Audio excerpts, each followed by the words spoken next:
Hello fellow anglers, I'm happy to introduce the next fly, which is one of my go-to during the summer months on still waters and rivers alike, and that is the Candy Shop Callibaetis. Callibaetis are incredibly unique as a food supply. When they land on the surface, it's common that they're still. Just like the Chevy commercial, they're like a rock, they don't move. The trout really do key in on them. And the reason I named it the Candy Shop Callibaetis is the trout love them so much, it's like a kid in a candy store. Simply cannot say no. So let's dive into this pattern, the make and design. I hope it brings you success this year. The hook we're going to use for the Candy Shop Callibaetis is the TMC 100 dry fly hook with a down eye. Very strong and durable hook. I'll usually use this in a size 16. You can also go down to a size 18. The thread is going to be 8/0 uni thread. This is rusty dun. For the tail, we're going to use micro fibbits. We're also going to use these in a rusty dun coloration. My favorite material for the body is going to be the biot quills, Callibaetis color. And a Callibaetis color is tan with a little hint of gray tone mixed in. You can also tie this in entirely gray body. The wings are also another secret weapon. It's going to be 1/8 gray scud backing. And I used to use plastic for the wings, and I realized with the suppleness and using scud backing, it doesn't twist or spin the dry fly, and it really does give it that transparent look and a silhouette that the trout can identify as a non-escaping food supply.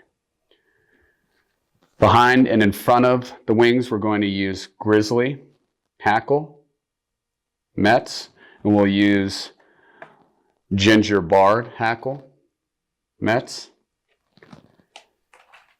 And then we're also going to adhere this fly numerous steps using Loctite super glue. And then for the post, I'm going to use orange egg yarn. I'll cut it in a strip about 2 inches, and I place it right in the middle of tan or gray poly yarn, webbing wing material, anything that represents that tuft. That's what we're trying to match. Yarn's a classic material used for this. So to start things out, behind the eye of the hook, I'm going to use the tag end of that rusty dun. I'm going to wrap the thread away from my body, from behind the eye, moving back towards the bend. And again, using that tag end of thread, I'm going to lift it up at an angle, and that's my ramp to build up a nice even body, moving all the way back towards the bend. Doesn't have to be perfect, but symmetrical, even wraps to make sure that you're covering the hook shank. It makes it easier also to apply materials. So I'll stop behind the hook point. I'll break this now. Sometimes you break it and there's a tag left over. I like to break it because it looks cool, but I warn you, in looking cool, there's a chance this could all fall apart. You have to start over. And at this point when we stop, I'm going to twist the thread about 20 or 30 times, and I'm going to build up a bump. I'm going to go over the same spot about 3 to 4 times, and this is where I'm going to place the micro fibbits for the tail. When applying the micro fibbits for the tail, I'm going to measure these out to be about 2 times the length of the shank of the hook, extending off the back. I want them to be fairly long, and I'm going to place them at an angle on my side on top of the hook shank, and then perform 1 loose wrap. When I do a loose wrap here, all I'm trying to do is capture the material, lift it up, and have it be placed directly on the back of the fly. And I'll move back towards that bump we build up at the bend. Make sure that these elevate up a little bit taller. 1 more wrap there. And then we'll have them separated so that we can move through with the quill body as well. Now, when we deal with biots and quill bodies, we want to make sure that we get them wet. They're easier to apply into the hook shank. And I'll cut the tip off. That way I'm dealing with a lot of segmentation to start when I wrap this against. So I'm going to roll that over the quill body, move that forward with loose wraps moving towards the eye of the hook. And I'll stop about 3 eye lengths behind the eye of the hook, and I'm going to cut that tag in close. Then I'm going to grab this material, split the tails, bring it up around one end, and then wrap that forward towards the eye of the hook, trying to get nice even segmentation for the body. And the goal here is just to split the tails. That's what we want to represent which is what we see on the naturals. And I'm using the pinch method, thumb and middle finger, moving all the way up towards the eye, eventually stopping about 3 lengths behind. And I just build up that nice, beautiful quill body.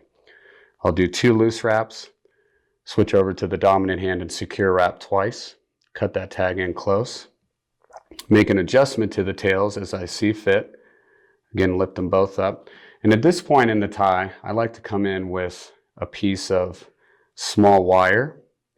And I'm going to dip that in the moist Loctite super glue. And I like to just place 1 drop of that right underneath and behind on the tail. That helps secure this fly and makes it incredibly durable.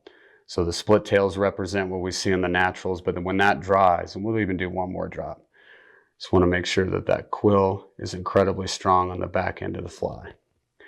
Now we're done here, and we've got that Loctite super glue in place, and we got the tail split up high. We're going to build a thread base moving towards the eye of the hook, and then coming back again towards the bend. And then this is the stage where we're going to apply the wings.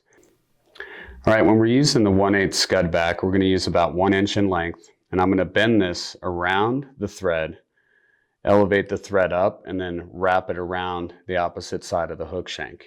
And this will separate it on top. Then I'll grab a tag end, bring it up towards my body, grab the opposite tag end and pull it away, and then wrap it down. And you can see when we secure that, we have a nice figure 8 look and make an adjustment to those. When those are sticking to the side, that represents the wings that we would see for Callibaetis. And again, when they're flat on the surface, it does look like the natural food supply.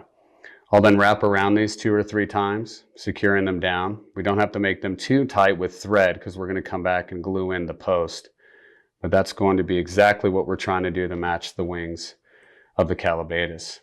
Now at this point, we're also going to come in and build the post. And again, for the post, we have egg yarn sandwiched like a hot dog in between the bun, between the poly yarn. What I'm going to do, just like we did with the wings, is I'm going to bend this around the thread, and I'm going to elevate the thread straight up. Before I do that though, the secret to this step is I'm going to dip that wire into Loctite super glue, and I'm going to rub that right on top of the bottom of that post. And then when I elevate the thread up, I'll slide this down, and that post is going to sit right between the wings. And you can see what we've done there is we've developed a nice, awesome post glued in, which brings this to life. And it gives you a great sighter when you're dealing with a lot of rising fish. So give that a second to dry.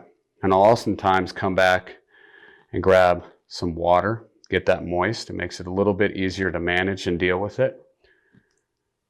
And the cool thing is you can see this from a mile away. The challenge with Candy Shop's Callibaetis is matching the size, but the advantage to this is in comparison to the natural or other dry flies on the market is you can see it.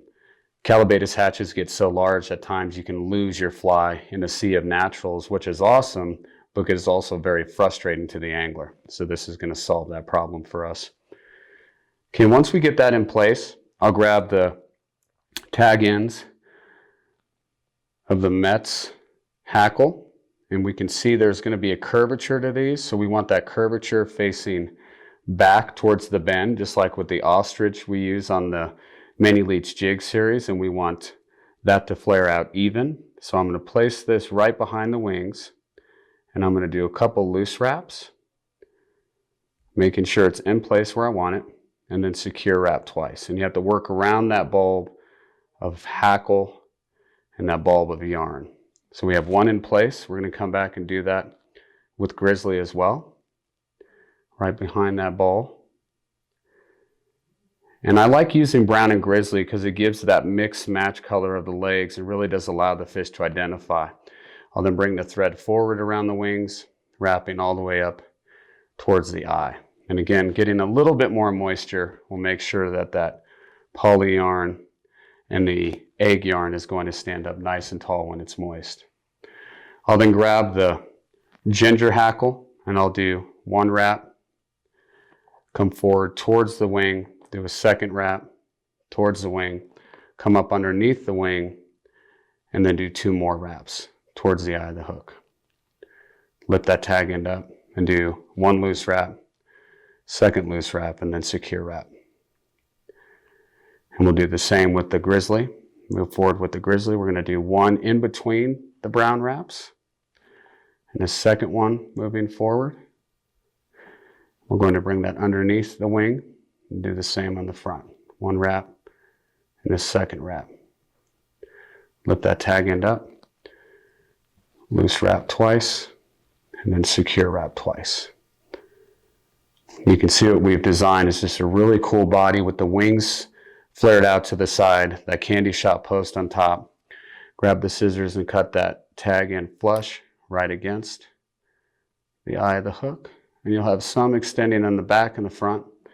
We can cut those as need be, clean it up as much as possible. And then I'll come back and just secure wrap behind the eye, try to clean it up the best that I can. Then we'll grab the whip finish tool. And again, the whip finish, we're going to pinch on the ball using the extended metal part of the tool. I'm going to hook the thread, elevate the thread up. And while I do that, allow it to rotate and spin my finger off the ball to the post.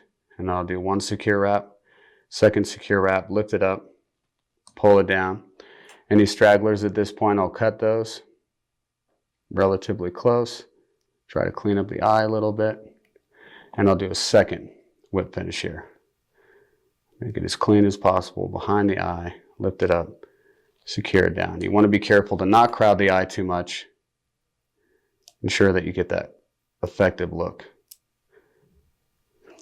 And then lastly, when we're done tying in the eye of the hook, we're going to come back and make our adjustments. First thing we're going to do is we're going to grab that post, and I'm going to cut that fairly short. I want that about, I'd say, 1/4 of an inch above the hackle base on the body. I'm going to cut that. You can see how this flares out to the side. And right in the middle is the orange. And then as far as the wings are concerned, I'm going to grab the scissors for the wings, and I'm going to cut the wings at an angle to make them look as natural as possible. There's one wing there. I'll do the same on the other side. Cut that wing the best I can at an angle. Match up the distance and length. And there we have the Candy Shop Callibaetis. Awesome dry fly. You can see when it rotates and spins, it looks like the natural Callibaetis.